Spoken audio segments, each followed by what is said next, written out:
आमर मांडवा साहि बर्तमान 3 दिवस व्यापी विश्व शांति यज्ञानुष्ठान अनुष्ठित हो जाए। अद्य पूर्णाहुति दिवस सकाल समय गो पूजा सूर्य पूजा गुरु पूजा संपादन होती माँ बाउती ठाकुराणी षोडशोपचार पूजा संपादन हो सारी बर्तमान ठाकुराणी चंडी यज्ञ अनुष्ठित होगा।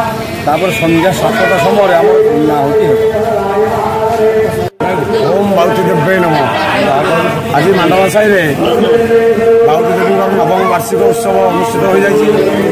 आज हूँ तार पूर्णाहुति दिवस। सका सूर्य पूजा गो पूजा और बाउती देवी 16 पूजा और या चंडी पूजा हम पूर्णाहुति रही। पूर्णाहुति पर आम प्रसाद सेवन रही। सभापति श्रीजुक्त गोपाल चंद्र साहू एवं आमर मुख्य पुरोहित सिद्धेश्वर मिश्र और अन्य साथीगण सब नहीं यज्ञ महोत्सव पालन करामर मांडवा साहि समस्त भक्त एवं कर्मकर्ता समस्त सहयोग सहानुभूति माँ पूजा बहुत आडंबर सहकार पूजा अर्चना चली लाइट सहयोग करते विचित्र कुमार साहू।